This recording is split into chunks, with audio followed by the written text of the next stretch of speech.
Okay, my phone tells me it's time, and given that I'm trying to get to a game, it's not going to happen. I will start on time. So my name is Lee Brown, and I'm the immediate past president of the American Institute of Certified Planners. And see how many things I can do at once. I know there are a number of people who came in at the last second and didn't get a copy of the ethics code. In case you would like one to refer to, who needs one? Can we pass them around? So this has become a tradition. How many of you have sat through the case of the year before? Okay, well, you know the way I do it. I've been to too many ethics sessions that were boring. And I think the only way of getting around that is for you to be actually involved in this. So I will be taking the mic around, and hopefully you will have responses to the questions that are asked.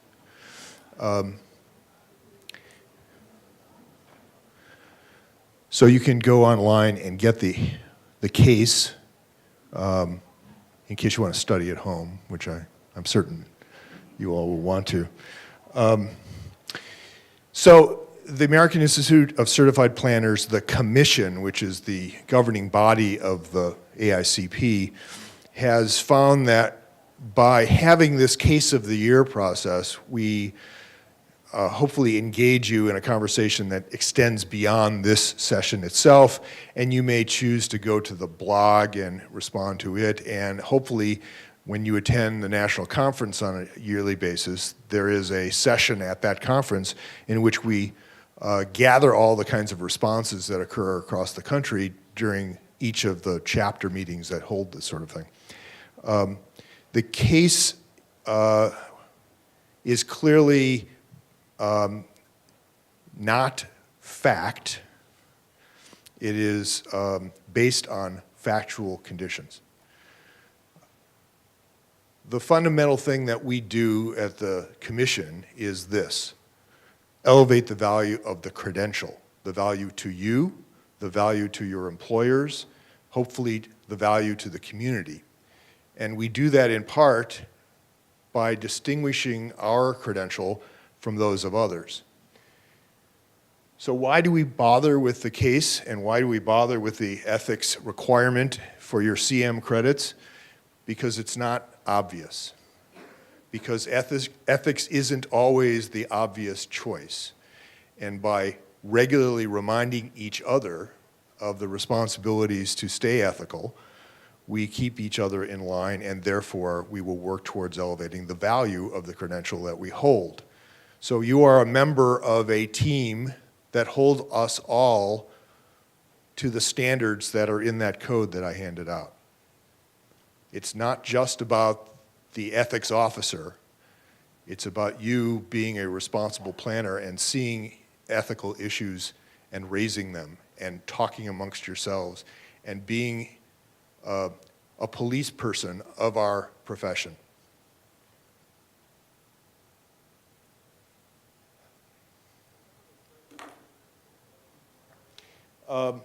So this code, which I've only handed out the Section A and Section B, which are the aspirational goals, those things that hold our profession together by threads in terms of not our skill set, but about the things that we aspire to be and those things that we have in common.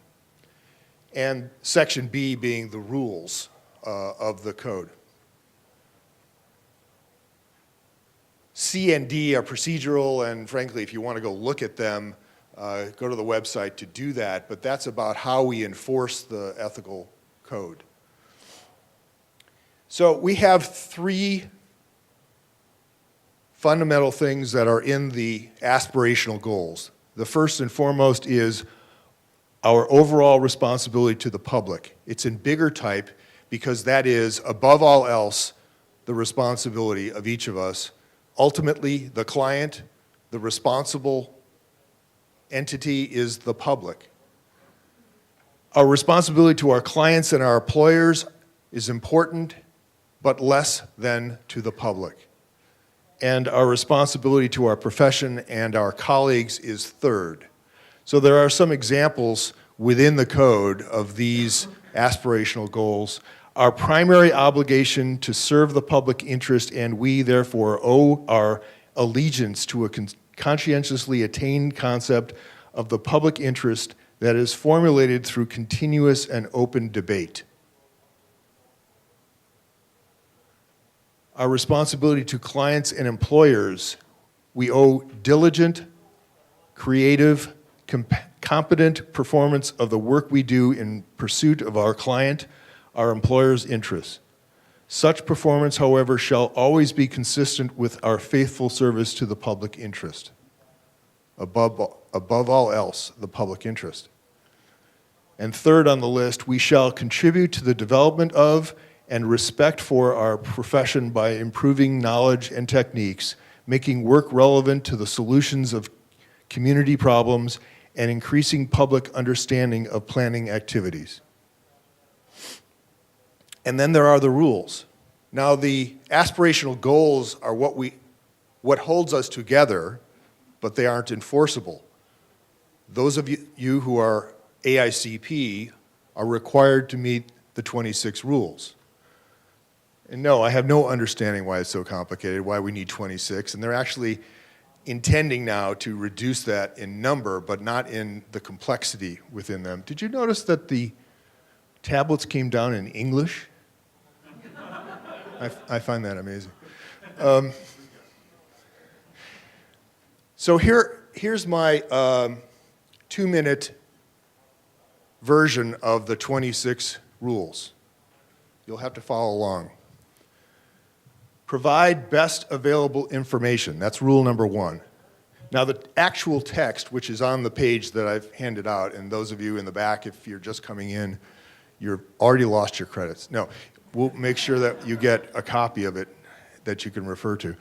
So the text of the actual rule is in the lighter font. The actual rule in each case is quite long, and I've tried to summarize it in that title. So first one is provide best available information. The second one is don't do illegal or unethical planning work. The third one is don't advocate against the position you've already taken. The fourth is don't moonlight without consent. The fifth is don't take a bribe. I don't know why it takes us 5 to get there, but okay. The sixth is don't hide financial interests contingent to project success. Don't violate confidentiality. Now I'm going to read this one because I think it will sort of prove my point. We shall not use to our personal advantage, nor that of a subsequent client or employer, information gained in a professional relationship that the client or employer has requested to be held inviolate, or that we shall recognize as confidential because its disclosure could result in embarrassment or other detriment to the client or employer. Nor shall we disclose such confidential information except when 1, required by process of law, or 2, required to prevent the clear violation of law, or 3, required to prevent a substantial injury to the public. Disclosure pursuant to 2 and 3 shall not be made until after we have verified the facts and issues involved, and when practicable, exhausted efforts to obtain reconsideration of a matter and have sought separate opinions on the issue with other qualified professionals employed by our client or employer. I used to try to do that in a single breath. I'm thinking it was written by a lawyer. Which is to say that even our rules about ethics have caveats that you can anticipate. There isn't always a clear and obvious yes or no, it's a violation. 8 is avoid perceived conflicts from ex-parte conversations with planning participants, and this is really from the perspective of if you're a public official, particularly a staff member or elected appointed official, that you're not supposed to have discussions outside of the realm of the public process. This is from the other direction. Don't have ex-parte conversations with decision makers. So if you're a developer or a property owner, you don't go around the system itself. Don't misrepresent other professionals. Don't deceive or pressure prospective clients. Don't misrepresent your qualifications. Don't sell your influence. 14 is don't misuse insider information. 15 is don't bait and switch with expertise. 16 is don't overpromise what you can't deliver. 17 is don't plagiarize or misattribute. 18 is don't order or coerce findings. 19, do not conceal client interests. 20 is do not discriminate. 21 is don't hinder an ethics investigation. The next three are pretty much about process. 22 is don't retaliate in response to an ethics charge. Don't use ethics charges as a threat. Do not file frivolous ethics charges. And now this, 25 and 26. 25 is the catch-all, which is don't act to undermine the profession or your professionalism. And here's my favorite, report all of your serious crimes. Okay, so the purpose of that is to remind yourself of what the things that we're going to be hearing about, not all of them, of course, in the case of the year itself. And how many people don't have a copy that I handed out of the, all right, let me grab those while I'm talking. So here are a set of stories. This also lets me check that the game hasn't started yet.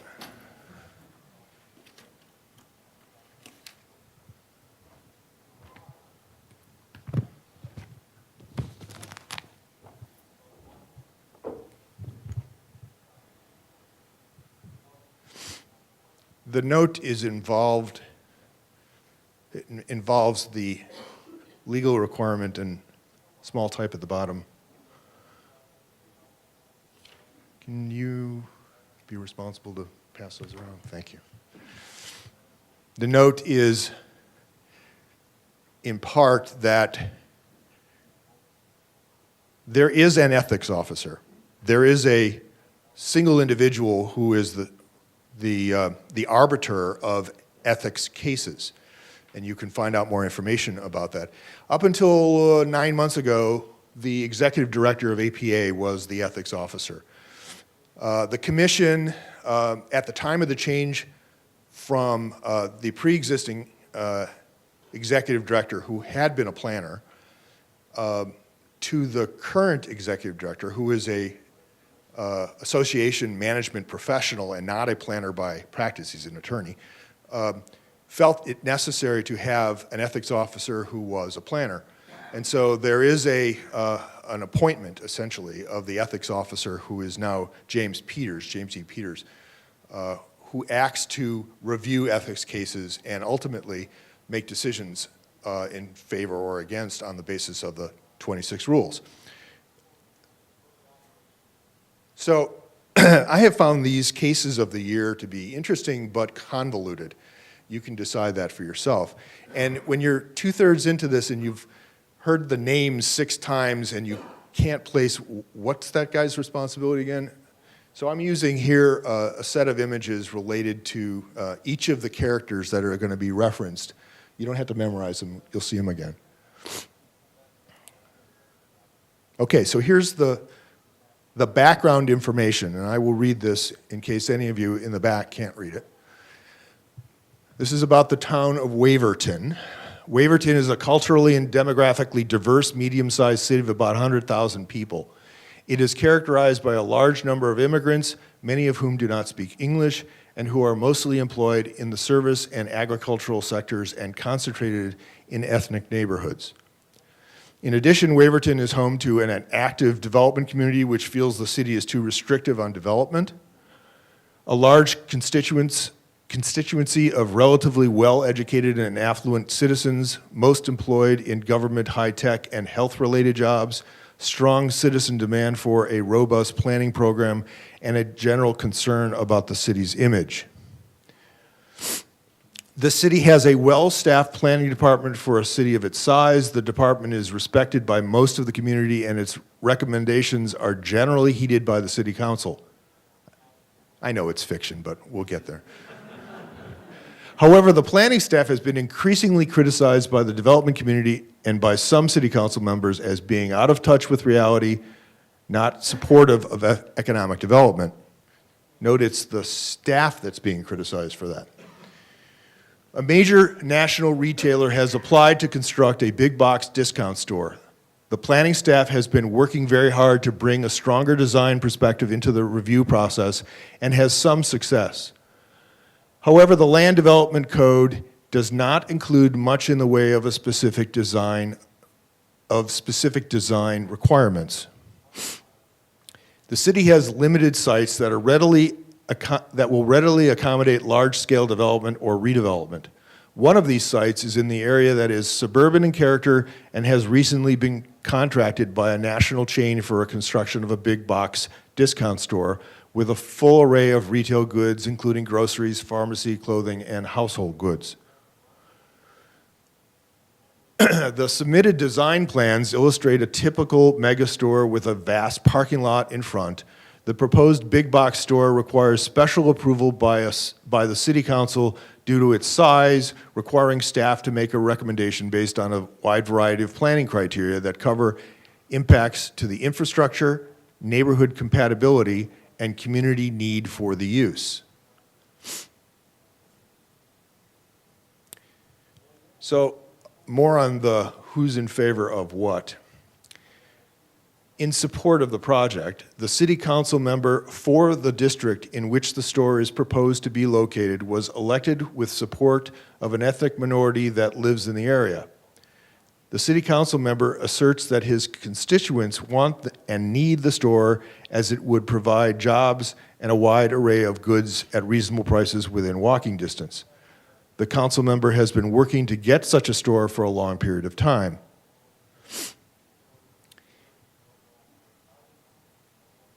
The council member for the nearby district opposes the store, citing possible environmental issues, excessive traffic, and the city's vision to create better designed, walkable spaces of higher character. Her constituents drive past the proposed site daily, but have other retail options in their area and really don't like the idea of a discount big box retailer on the proposed location. Now for staff. Aaron is assigned to the case because it is located in his geographic area of responsibility. Aaron is a recent planning graduate out of a school for a little more than 2 years and has recently passed the AICP exam.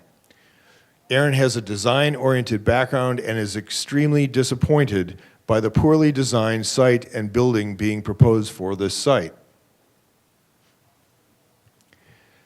Susan is Aaron's supervisor. She is an AICP planner with 10 years of experience. The planning director, Bill, drops by Susan's office and mentions the sensitive political situation with respect to the store. She then passes that information along to Aaron. When Aaron provides Susan with his analysis of the application, she is concerned. Aaron wants to recommend a number of conditions of approval that Susan knows will be unacceptable to the national chain. Susan also does not believe Aaron's recommended conditions are supported by the LDC, Land Development Code. So here are some questions. Now this is how it works. I ask questions, you give me answers based on your perspective and experience. This is not about my answers, this is about your answers. So the first question is, how should Susan approach this situation with Aaron? What should she do as she works with Aaron on his recommendation? So Aaron is seemingly recommending design standards that may not have been delineated in the LDC. All right, so I only have one rule on this, which is I get to hold the mic. She should recommend he justifies each condition through research in the LDC. Okay, so his conditions should be tied to the standards in the LDC. Correct. Everybody agree? This is the only thing that she has to do is make sure that he stipulates where he got his recommendations from. What about recommendations that go beyond what's in the LDC? I guess I have a question. It suggested earlier that the council has special approval authority. So if they have special approval authority, are there subjective standards that the council is using to guide its decisions that might be at play here? I think we can assume that there are subjective standards. Whether they're written down is the question. I don't think you can assume that anything other than the LDC is written down.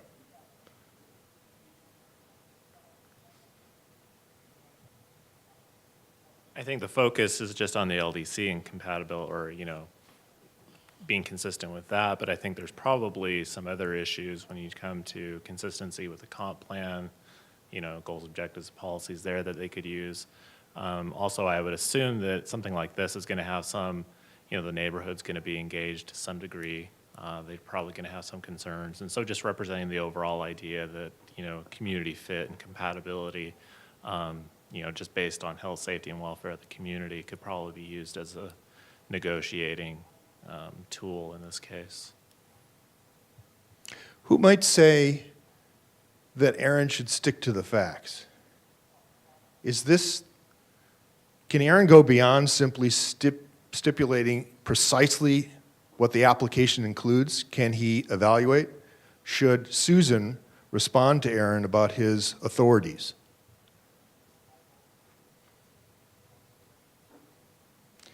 And I will tell you that some of this is about ethics and some of it is about management. How do you manage the situation before it becomes an ethical issue? What are the freedoms that the staff has? Well, I think to some extent it depends on your community and their sort of ground rules that go along with it. What's your experience? Should there be something beyond what's the numbers and the square footages and the heights and whatever is in the LDC at this stage? Yes. I agree. Looking at the comprehensive plan and its objectives and goals are part of that. I doubt the LDC is specific about traffic counts and what volumes trigger what kind of requirements. I think those need to be looked at. One of the neighboring council person has identified the potential for environmental concerns. Those might be protected by state or federal law, but not by the LDC itself. I wonder if Aaron has ever been in this situation before. He's right out of school with a little bit of experience. Susan probably has.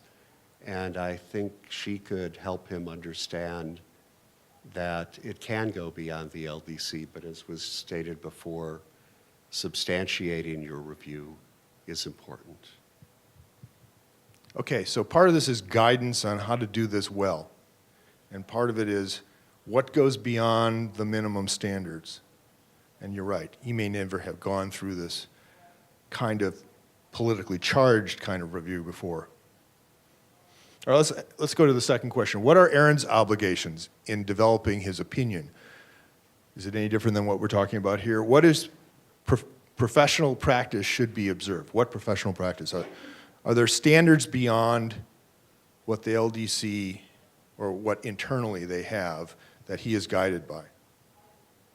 Well, I think it was brought up earlier. I think there are state guidelines if there's wetlands involved, if they've got drainage issues, if they've got, so I mean, part of it is, what is integrated with this? That's the planner's job, is to reach out and figure out if I push a button here, what's going to poke out over there, and that's why he's got the job. So to really think of all the potential where there may be some impact and then go and find out who is responsible, what regulations do exist.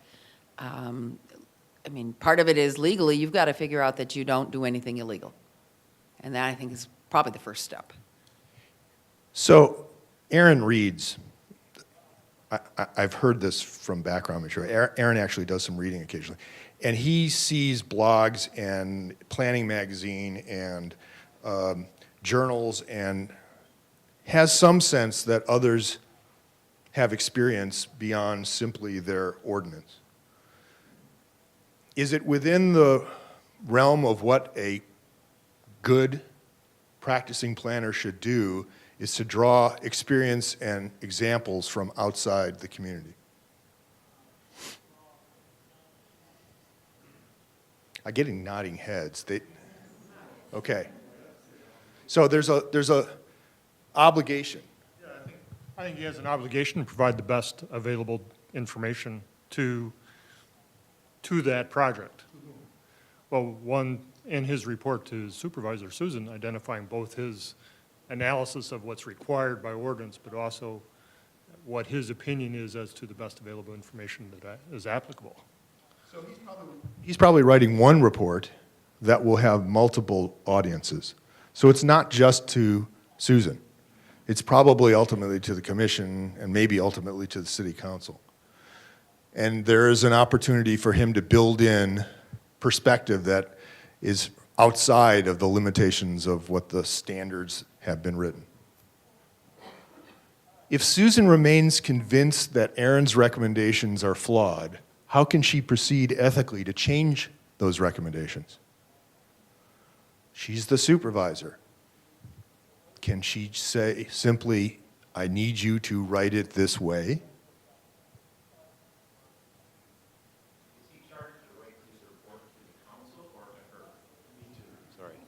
Is he charged to write his report to her or to the council? What was his original request?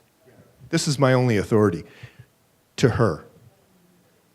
Well, in that case, I would say that, if it's going up the food chain, then she has the ability to take his information in his report and pick and choose what, matches the code and her interpretation of a good planning project.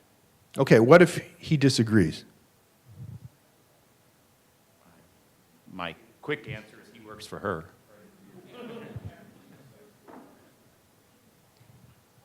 Maybe they could consult with someone else on staff as well to get some other opinions. Yeah, the report is from the department, not an individual. And so ultimately, Susan and Bill are responsible for the department and what the department recommendation is. It's not a Bill's recommendation or Susan's or Aaron's, it's the department's. Everybody agree with that? I think an important part of that, too, is with Aaron being right out of school, it's important for him to understand the sensitivities of what he may be saying and what position it puts the department in. I think having a conversation with Susan, Aaron, and Bill to talk it through and explain all the various facets of the issue is imperative. So I like the team part of that. I like the fact that the recommendations are going to be inherently stronger when they come from the department as a whole, as an individual. Does anybody have any experience where minority opinions were allowed? The comment was Supreme Court. I'm talking more locally. Actually, that's pretty local here. No. So you've all worked in environments in which the report came out as the staff's report.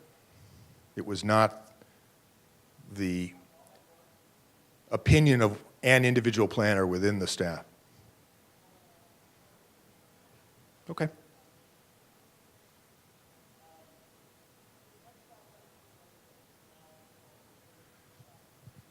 So this is the second part of the scenario. Aaron has a meeting set with the applicant to go over all his concerns. The meeting is scheduled just after lunch, and Aaron is very nervous because he hasn't dealt with a controversial project like this before. He decides he needs to relax, so he takes a walk from the office, making it back just in time for the meeting. Susan, Aaron's supervisor, also sits in the meeting, knows how worked up Aaron is about this application, and is a little concerned. Part of the concern is her thought that Aaron is stretching the code required too far to actually be able to require some of what he wants to require. Susan is surprised at the meeting that Aaron seems overly relaxed. Aaron had been very articulate in his concerns when briefing Susan, but now seems unable to form a coherent thought. The meeting is a mess, with the applicant unable to understand what the concerns were, so Susan had to take over and explain, even though she was not as familiar with the application nor as concerned as Aaron about the design. After the meeting, Susan approaches Aaron and notices a smell that takes her back to the recent vacation in Colorado. The applicant asked to talk to her without Aaron. The applicant informs her that they intend to file a complaint with AICP about Aaron being under the influence while working. What are the key ethical issues Susan needs to consider in approaching this situation? Let us assume that this Waverton is not in Colorado or Washington State.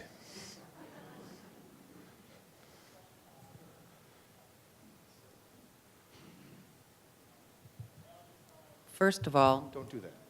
I won't. All right, I will not touch. Most cities have a personnel policies against substance abuse of most kinds. And if she's not familiar with that specifically, she needs to make sure she knows it chapter and verse. I think then knowing that, she needs to sit down with Aaron, being his supervisor, and kind of lay down whatever it is the city has said, and assuming he has signed it, because they usually make you do that when they hire you. And I assume most have pretty much stated out that if you should get caught doing X, Y, or Z, you know, there is a penalty, and here it is. Okay, so step one is realize that part of this, at least, is a human resources issue, which may or may not be a department that she goes to. But there are probably standards, written or otherwise, that guide employment characteristics. So there's an employment part of this. What about a professional part of this? Does anybody see an ethical issue here? I just wanted to add to it. I agree with the standards, but she has to ask him first what he might have done. Ask him what? Ask him if he had done anything he shouldn't be doing. Did he have anything to drink or, I guess, smoke while he was out on his break, which he could argue was his own time if he's allowed to take an hour off. But then when he came back to his job, did he do anything that might be in violation of his HR or the rules? It might be cologne, you say. Well, I just think ethically, she needs to ask him. She can't accuse him without asking it. Even if he answers no, then they can decide how to proceed. Depending upon the standards, there may be probable cause for a drug test.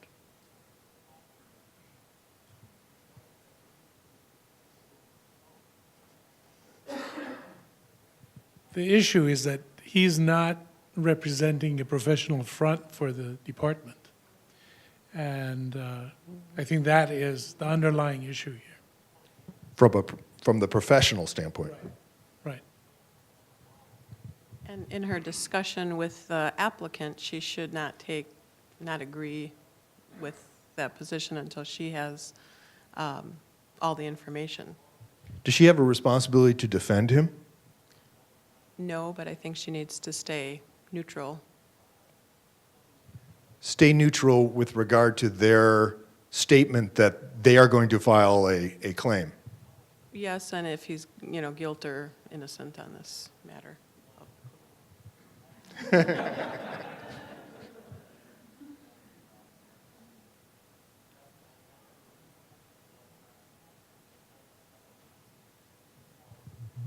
I think she also needs to maintain the integrity of the process and reassure the applicant that, their application will be reviewed appropriately and, acknowledge that they have a concern and that she's going to address it.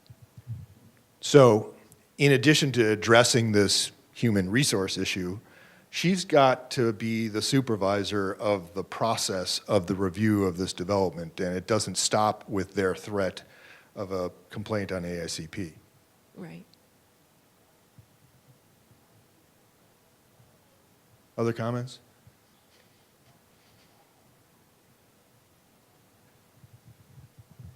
She is the supervisor, but she also needs to notify the director of the actions of the employee as may affect the department and a review of this project. So is this a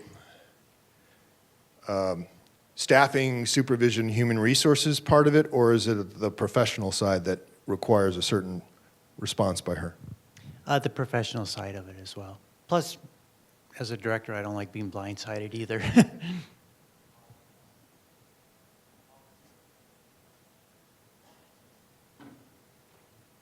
Do we know if what Aaron did was recreational or medicinal?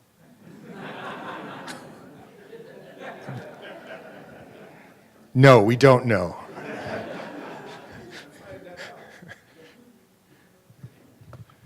I don't mean to belittle it. It's a valid question. I mean, but on the other hand, if it was medicinal, wouldn't it still be covered by human resource requirements, HR requirements, and would he have probably informed her of that in advance? Yeah, I would think she should be aware that that he needs to, he will sometimes help himself to be more functional that way. I'm not sure that evidence shows that, but I think Susan has a responsibility to make sure that she's protecting the integrity of the profession, and is what he doing jeopardizing how those developers might see the profession? so there's the question. Is there a code violation? Is there a point of ethics that is addressed here?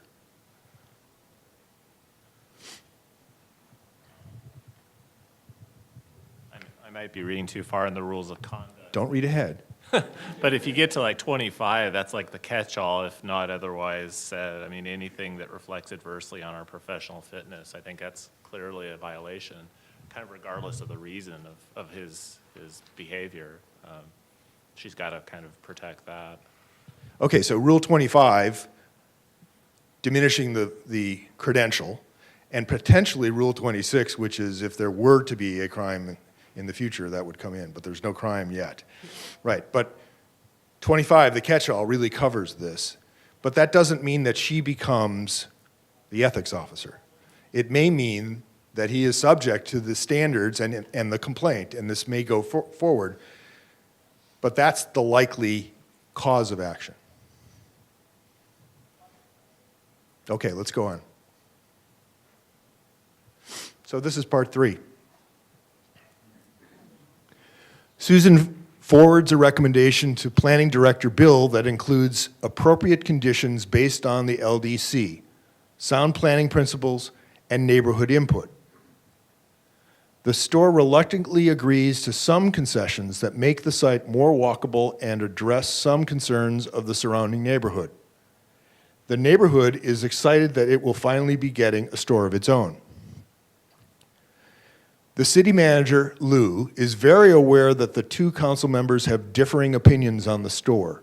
He also knows the council member in favor of the store is not likely to win his upcoming election and has not supported him, being Lou. The opposing council member is a strong supporter of the city manager. Lou asks Planning Director Bill for the draft staff recommendation. After reviewing it, the city manager asked Bill to significantly revise the conditions of approval in a way that will either make the store more acceptable to the opposing city council or position it for the council member to advocate denial. He cites concerns relative to the city's character and points out that social justice considerations dictate that the adjacent economically disadvantaged community receives just as attractive an environment as the more affluent areas of the city. Bill argues that the staff needs some independence or will not be respected as professionals. Lou says he would be glad to give Bill and Susan independence from city employment. How should Bill respond to the city manager's request to change the interim draft report. I will note that city manager is not an AICP member, curiously.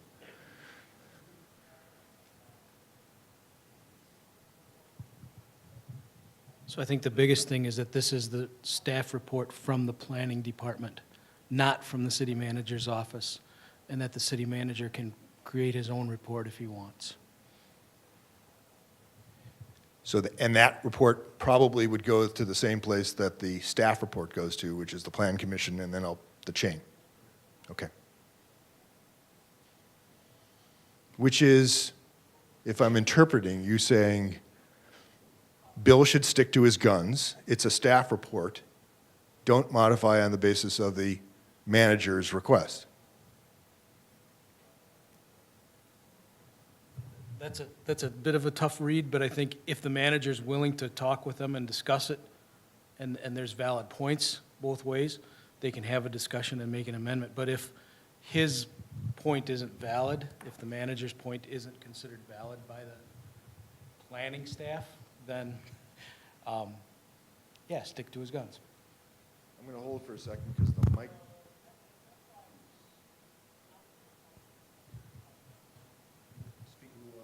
Okay. That's a bit of a read for Bill because he has to decide if the city manager is making valid points, and if their discussion can be valuable to amend the report, that's possible. But if it's not, if it's the other way, then he probably should stick to his guns. Who here cares about independence from the planning department's perspective?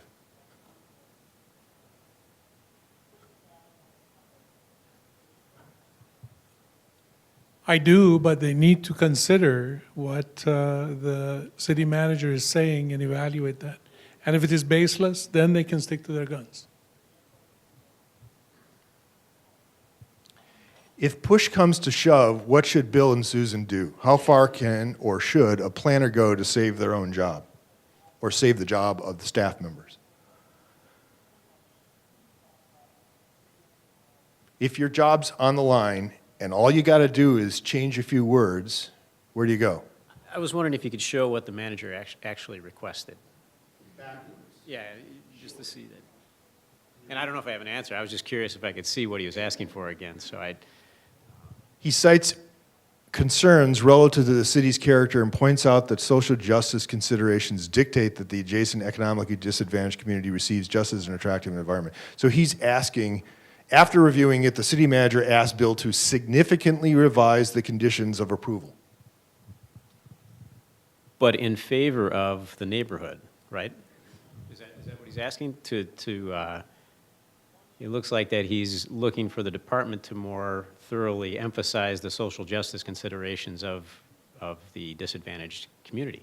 No, he's actually saying change it so that the community that opposes this gets a stronger report, or that the city council member that opposes it has a greater chance of denying it.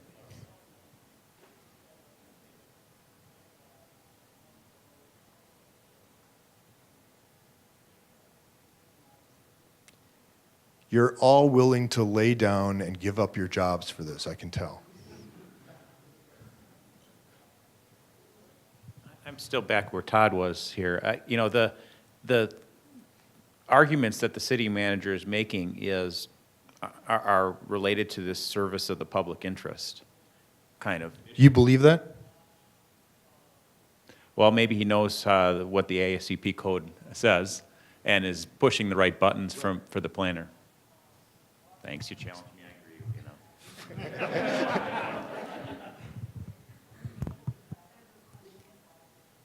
I will get to you in a second. Do you know if there's a mic that has a stronger battery? Okay, thanks. I mean, if they don't change it, they could tell the city manager to rely on the council to bring up the issues.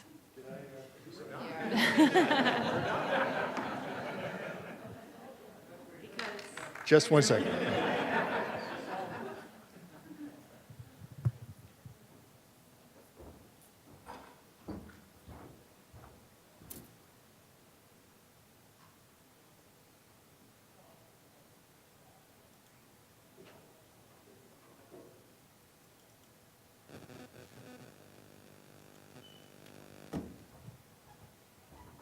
Sorry.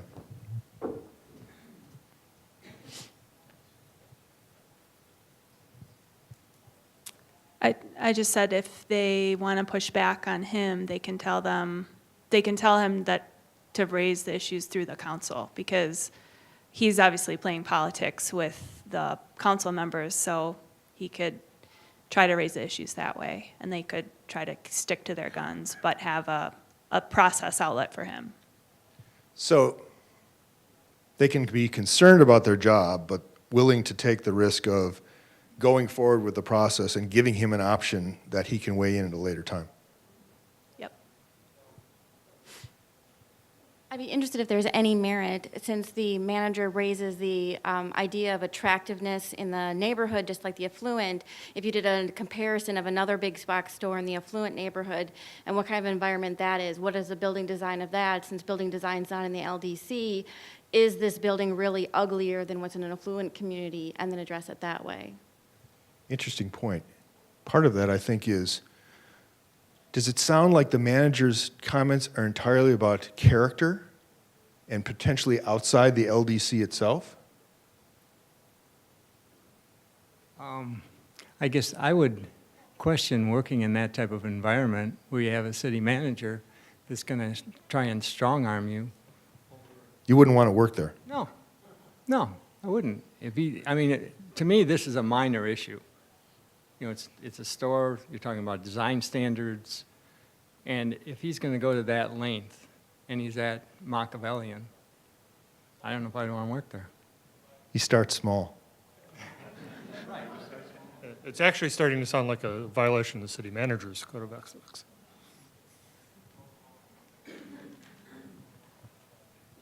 Having had an opportunity to think a little bit more about it, I think, while you're looking for another job, I would say that, I have 4 kids myself. I'm not going to necessarily be quick to throw myself on the line like that, but I think maybe a more tactful way to approach it in the staff report is to maybe have more of an objective discussion of pros and cons and things that you can do that may be considered, maybe not have as forceful a recommendation, but put a little bit out there for everybody to chew on and deliberate on. Who does it hurt if they do the kind of investigation around town to show that there's disparity?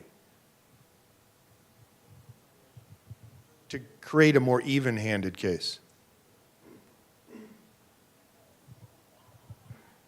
I don't think the affluent neighborhood has any big box stores.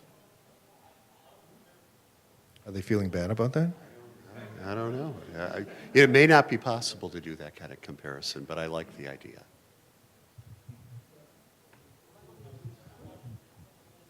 Is there a mayor and some federal dollars involved here, or what?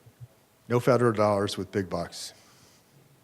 No, the question is there a way of serving the public interest? Remember that above all else, not the interest of one council member or a group of council members, the public as a whole. Is there a way to provide the information for a better decision-making process without compromising the staff's integrity?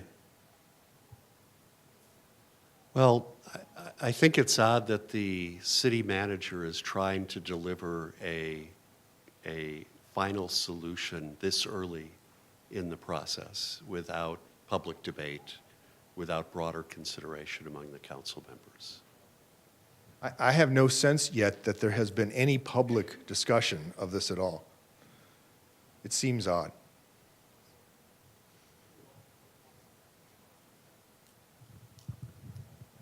Then I would think they would be obligated to look at their Title VI plan and determine what input they need from the low-income neighborhood.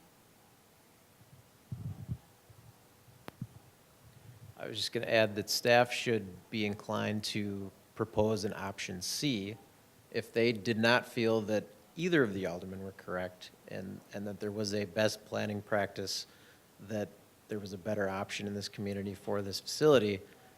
They should feel comfortable raising that in their staff report, and they should also, going back to the city manager's position, add his to the report if it's different than their own. You still make your best planning recommendation based on your own professional standards. If you don't want to change that based on your supervisor's position, you just add his to it. Here's mine, here's the city manager's. You still might lose your job, but you've maintained your integrity. You can pass that along through the process. So it's not actually splitting the baby, but it's providing an out to both sides.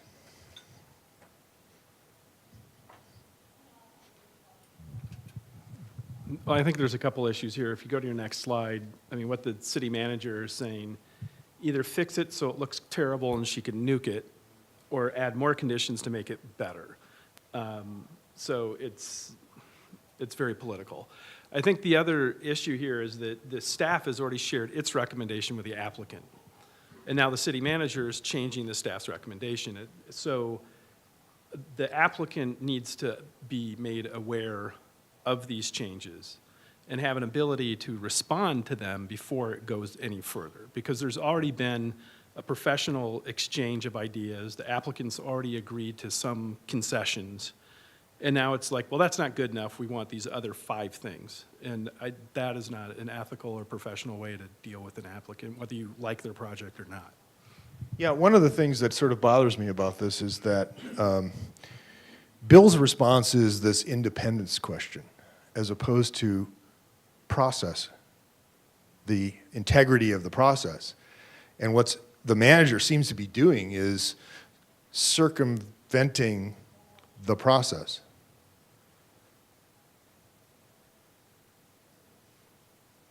I'm going to this one.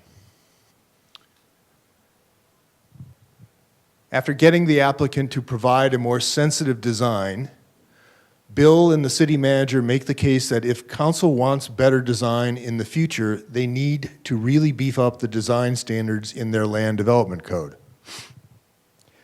Council approves a budget to hire a consultant to perform that work. Bill sends out an RFP and receives a number of submittals. A leading planning and design firm known as P&D Associates, in practice for about 20 years, receives the RFP. Tom was an important partner in P&D Associates and specialized in form-based and strong design-oriented codes. Tom did all the code design standards work along with Mike, a planner and landscape architect for P&D. The principals of P&D and Tom and Mike are all AICP members. Tom and Mike left to form their own firm, FBC Associates. FBC responded to the RFP along with P&D Associates. Both firms submitted the same 3 project examples in their proposals. Both firms were interviewed, and during the interview, each firm was asked who in the firm had worked on the 3 project examples, included in their proposals. The answers made it clear to the city that the current staff at P&D Associates did not work on the 3 example projects. Tom and Mike were very upset that their work was used as an example in their former firm's proposal. What should the city do?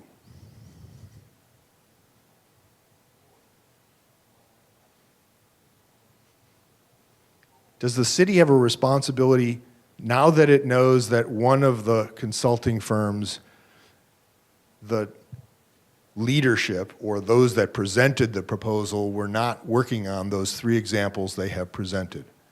Is there an action that the city should take? The consultants are all sitting on their hands, that's fine. No action. There's nothing they need to do. They should go and look at the RFP on the examples given and select. I'll just suggest that there's I think it's number 10, we shall not deliberately nor with reckless indifference misrepresent the qualifications used and findings of other professionals. So it seems like 1 or 2, I can't remember who, was misrepresenting who did the work, P&D. So I would say if the AICP planners were on the panel, which I assume they were, that they have an obligation to approach, I would think, P&D and say, we've got this little discrepancy as to who did or didn't do this work. Can you help clarify it for us? There's no evidence that that the presenters at P&D are denying the fact that they weren't the ones that actually did this work. Because it seems like it's very clear that that the city knows now that those were not the individuals that were on that case. Have they misrepresented something?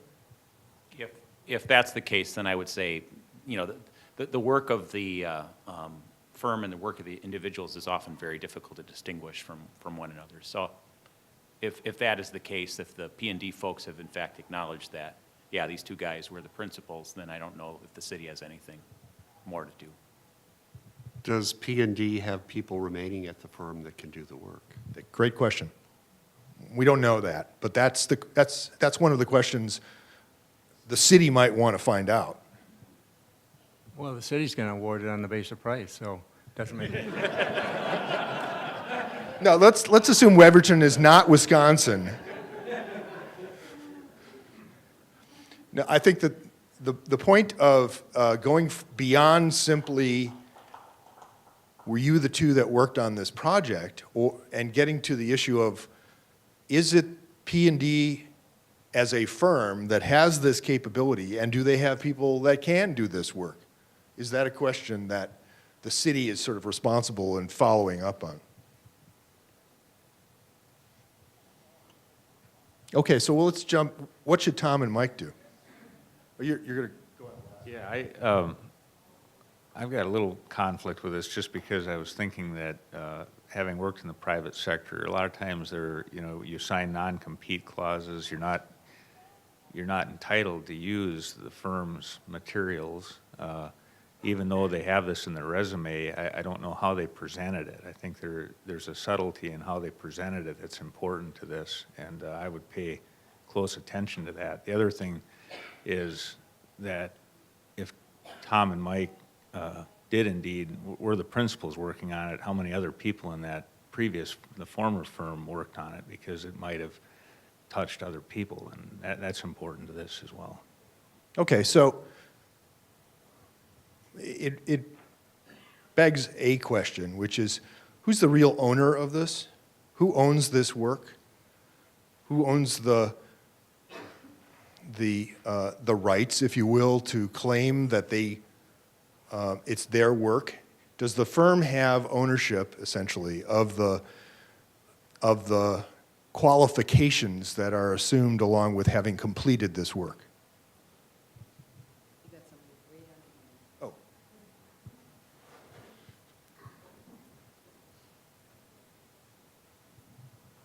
I think the rule number 17, I think it is, comes into play where it talks about using others' work for your own kind of personal recognitions. Like a teeter on, really whose possession are those designs? Was it Tom and Mike, or is it the company? I think because that could really question with 17, with kind of claiming something's yours that's not.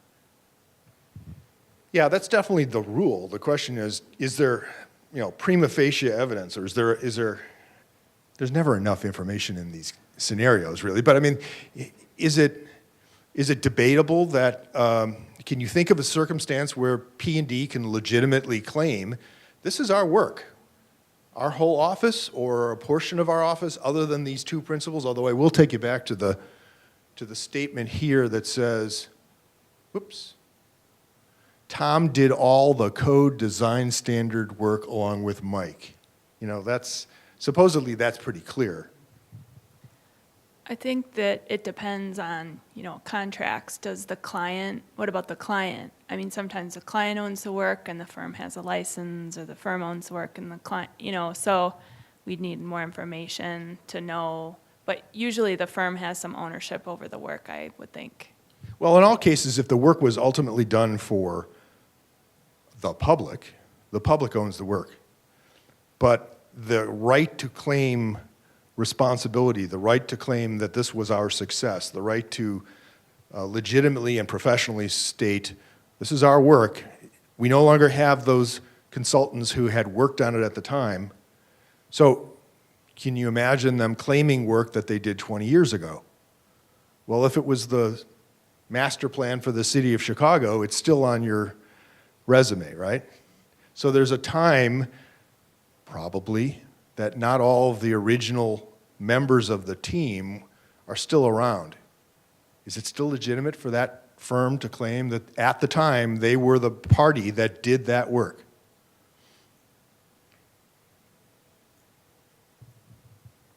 It seems the relevant question is, who has the capacity to do that work? I mean, at least from the city's perspective.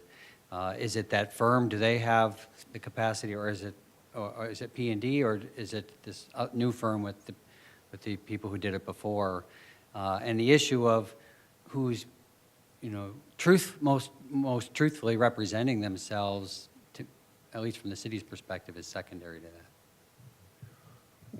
Would you agree that there's not enough evidence on its face to say that the city should be taking a claim to AICP? Maybe Tom and Mike can show evidence, but it's not the city's responsibility. I would be curious as to how Tom and Mike represent the work. I mean, if they're being truthful, there should be a little asterisk that says, while working at P&D is very important. So they have, it's their intellectual property, but the actual product that they did at P&D, that belongs to P&D, I would think. Did you get that? So, I agree. Bottom line, how did they reference this work?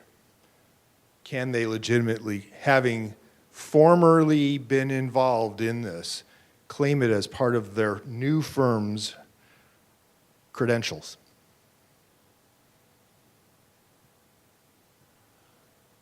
Okay, we're in the bonus round. Yeah, I'd like to know.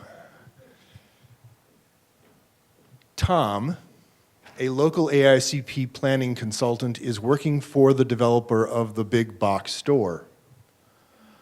From a contract with a previous owner of the property, he is aware of some contamination on the site caused by the previous owner's use of the site. He knows that the previous owner-client would not want the contamination disclosed and feels bound to confidentiality on this issue. He also knows that there are some implications for public health depending on how the site is developed. What are his responsibilities under the Code of Ethics? Let's, for the moment, ignore the fact that most states have a requirement for declaration at the time of real estate sale. We don't know whether the real estate has changed hands yet, right? We just know that a big box is proposing. So it isn't that the planner is responsible to enforce the real estate transaction notification of, whether there's a phase one or whatever the state requires. What's, from an ethical standard, is there something that Tom has to disclose? Sound planning would require that he order an environmental survey.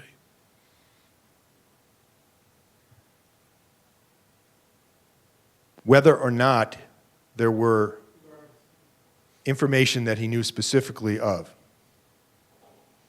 Is he responsible for disclosing what he knows to the investigators of the environmental if he orders it? Sorry. I think at this point, he's not at that bridge yet. Let's see what the environmental inspection finds out. All right, it shows nothing. That's right. Well, then you don't have a good environmental inspection firm.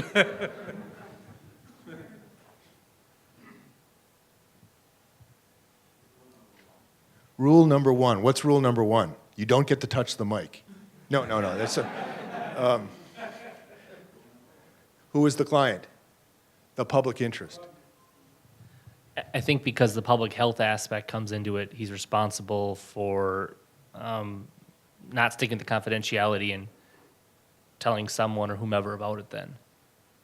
Okay, go look at your, oh gosh, I wish I, is it 10? What's the confidentiality rule? 7, thank you. There are a couple of caveats to the presumption that we will maintain confidentiality. First and foremost is It's confidential if the client said it's confidential, right? If it's given to the planner in a confidential. And then the rules of, well, you can be compelled by law or a court order, essentially. Or when it is potentially impacting the public health, right? To be fair, it also says that the public health depends on how the site is developed. So if the entire site is capped with asphalt, then you're likely covering it and not causing an issue. So then the AICP rule doesn't come into effect. Neither does the public health because you've taken care of it by capping it. So it all depends on how the site's going to be developed, which isn't going to be known until the design standards are done. But he's working for the developer, right? So he has some influence on the design. So we think that he can control the site and present more asphalt to make sure that this doesn't impact the public health. Okay, you don't have to answer that. He may be the only person around, maybe, and probably the only person in this process that has this information. And if there is a workaround in terms of the design of the development, that should all be in the light of day.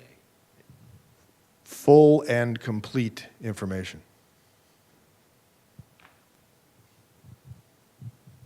If he knew about this prior, shouldn't he have brought it up at that point in time if there was a legitimate public health concern? Well, so he is now working on his second project on this site, right? And he has not disclosed to the now big box developer. And the questions are really related to, is it his responsibility to disclose to the new big box developer, to the city, to the public? Where does his requirement for disclosure start and end, I guess?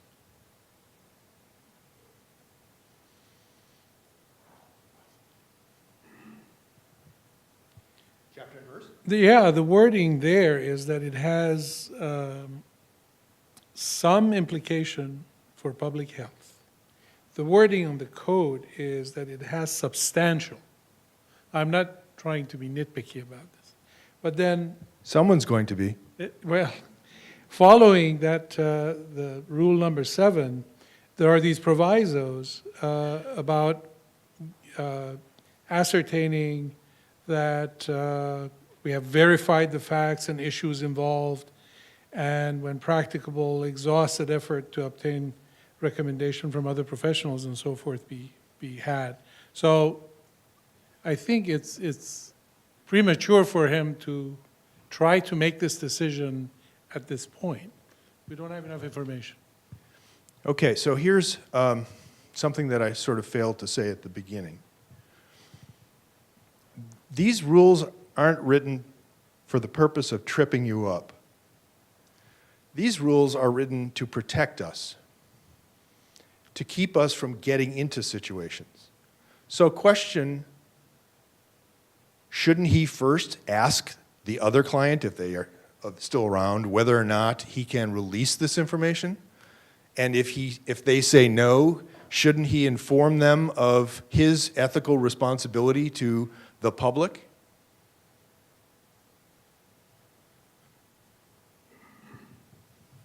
I myself wasn't confused or even waffling on this issue from the beginning because it says the previous developer, previous owner of the property, he is aware of some contamination caused by the previous owner. I don't feel... All bets are off? Yeah, he screwed up. He messed up. And confidentiality? I don't feel compelled by that at all. It probably affects the value of the sale. It probably affects that previous owner having to do something.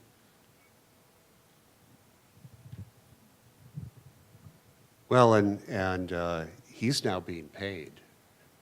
And to protect himself, he should disclose this information. Who's going to hold the confidentiality? Who's going to disclose? You guys are easy. Okay. Well, that's your bonus round. We're probably in the second inning.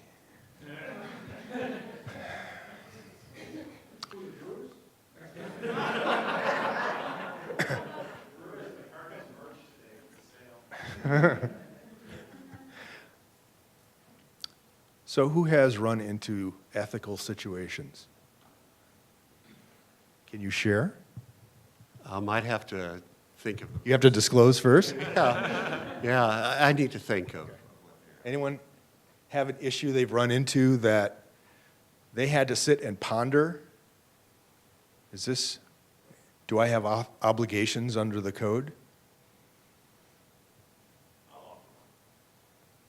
I'm a consultant, planning consultant. That's no excuse. Sorry.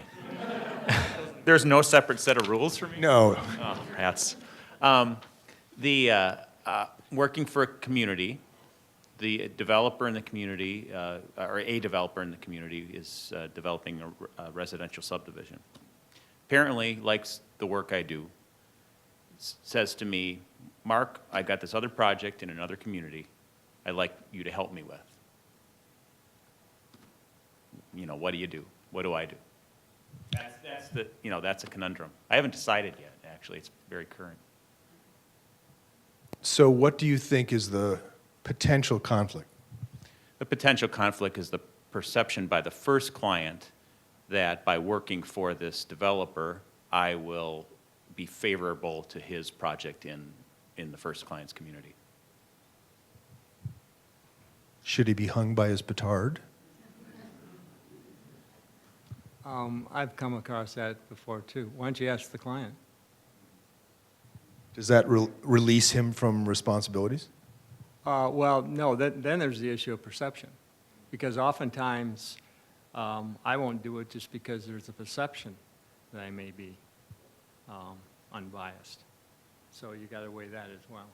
It's just not your client says, yeah, go find, work for him. But So the code includes rules related to disclosure of your interests. But once you disclose your interests, you're not obligated one way or the other to take or not take a project. If you believe that you can make a decision independently, and you've disclosed, and you've essentially said to your employer or whoever your previous client is, can I do this? They can release you and allow you to. But if we look at this from the position of sitting on a commission, so if you sit on a commission and one of your clients comes before you, you have to declare and then recuse yourself from that particular project because you have an interest in it, no matter how far, even if it's not that particular project, you still have to recuse yourself. So I look at it that way, it seems like you can't take the job, Mark, sorry. Oh, that's fine. You want it, Melissa? Probably not.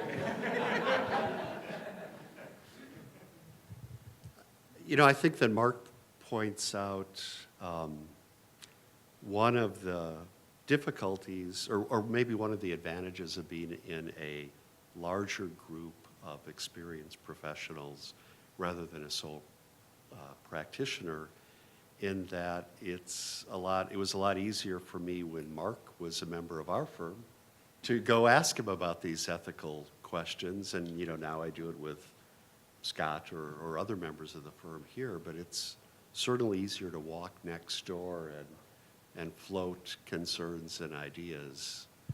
Okay, Michael, what happens when somebody in the other part of the office has that client and you're being asked to work for a client whose position is in potential opposition? Can you do that? We try to not get involved in those situations. Every now and then, both clients, maybe the developer and the local government, insist that they retain the two parties in the same firm. So do you have a firewall? Yeah, you have to implement a firewall in that instance.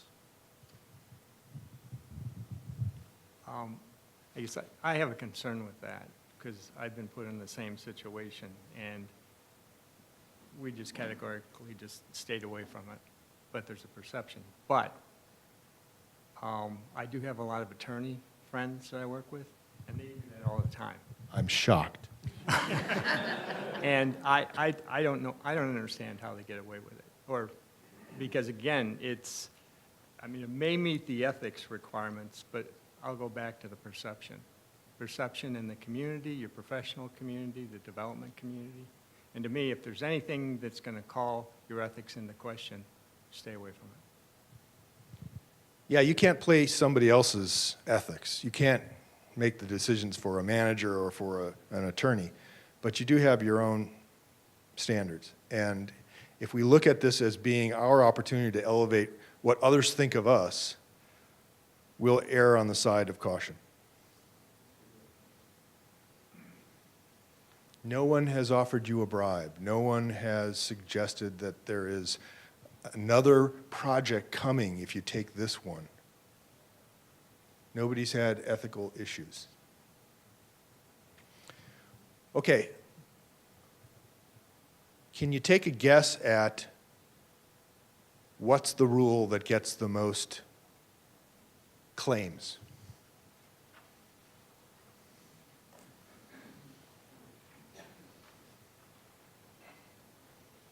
Yeah, it's the felonies. No, it's not.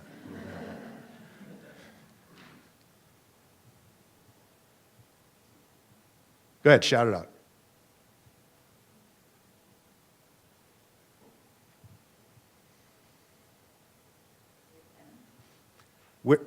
Read 10 for me.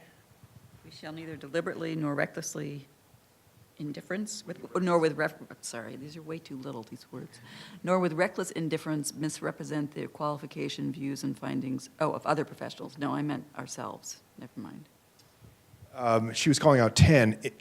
I will tell you that 20 years ago, most of the claims were consultant to consultant, sort of similar to this bonus round. And many of them related to perceived misrepresentation of credentials or misrepresentation of the work that they had done. That seems to have dropped off precipitously when they rewrote the ethics code. Read 8 to me. Oh, I'm going to have to walk over there. We shall not, as public officials or employees, engage in private communication with planning process participants in the discussions related to a matter over which we have authority to make a binding final determination, blah, blah, blah. I think the blah, blah, blah includes something that says if there's a rule against that, which it seems, the answer is no, it's not 8. The answer is it's 25.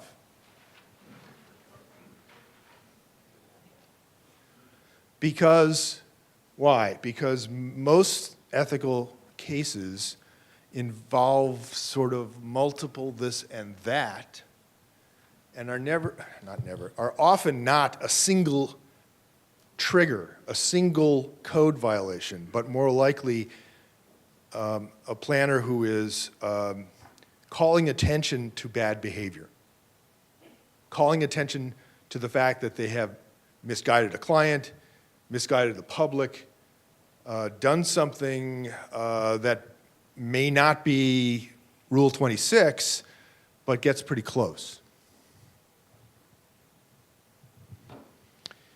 I think the good news is that we don't get that many cases. Last year there was only 8 filed at the national level. That means around 15,000 AICP credentialed planners, about 8 cases last year. There were probably 3 dozen queries that did not get to the level of a case, a claim. There were probably 100 just basic questions. Am I getting into trouble if I do this? I think that's good news. I think that means that we care about it, but we're cautious, and we're not typically breaking the rule. All right, somebody tell me what time it is.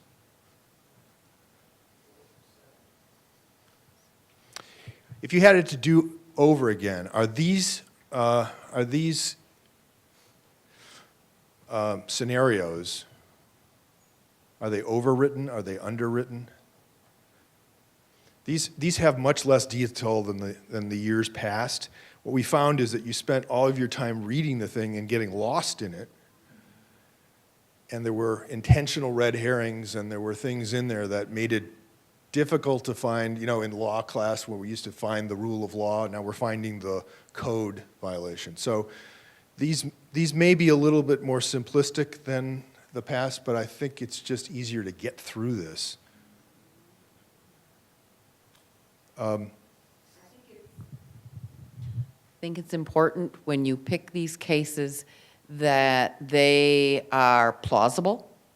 I mean, it's one thing to create something that's so convoluted and crazy and nuts because you're trying to have us pick out things, but to be truly educational, I think it's got to be a plausible act. It can't be something so screwy that...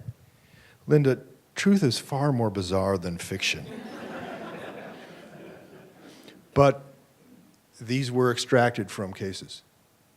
So the going off to lunch, yeah. The case related to the claim of the bonus round in which the question of whether or not the credentials were in the original team, or I'm not allowed to say it, but it's still pending. It's not the first of those we've seen, but it is it gets really convoluted when one firm is challenging the other. But it's very plausible. I mean, even the things that you added on are very real. And I think most people could put themselves into that position and say, yeah, I can see where I could be involved in something from one angle or the other. But sometimes, maybe it was in the very, very beginning when we started to do all of this, that some things were made up, and they said they were made up, but they were just really like, I don't think so. Yeah, no, I agree. They lost credibility in their detail, if nothing else. Did we ever determine what should happen to the stoner?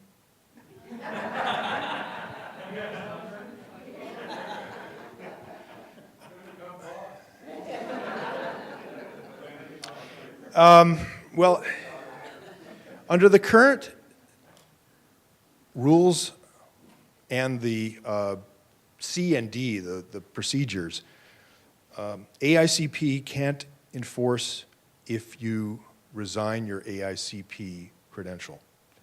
And unfortunately, too many people get right up to that point where they're fairly convinced they're about to have it taken away, and they withdraw their credential.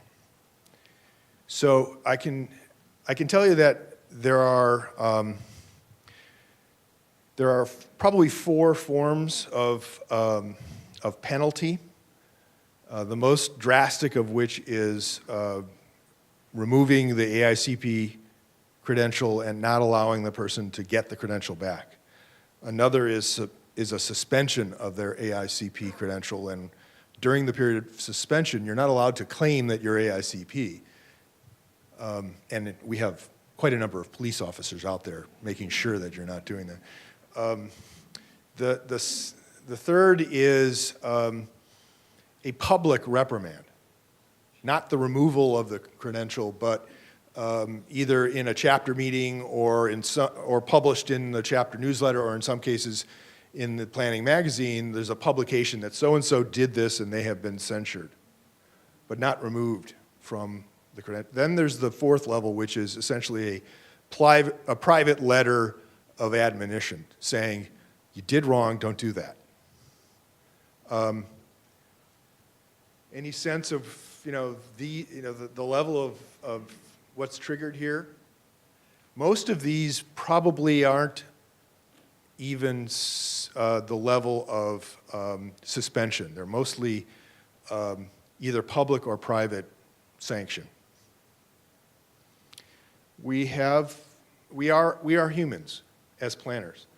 We have there have been people who have been charged and convicted of crimes. That's why Rule 26 exists. They have had their AICP removed.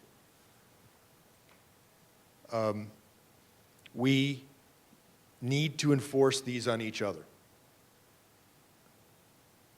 Now, despite the fact that that note in the beginning of this says you must only work through the ethics officer, I think that there is reasonableness of peer review, peer contact. If you're going to question whether or not something you're about to do or someone else in your department is going to do, it's reasonable to talk to another AICP planner and say, look, I can't tell you the details, but what do you think? Before it gets elevated up to being a question at the ethics officer level. But we are responsible if we see something to identify it and potentially report it as a violation. Any questions? Who's winning? All right. You get credit despite that. Thank you.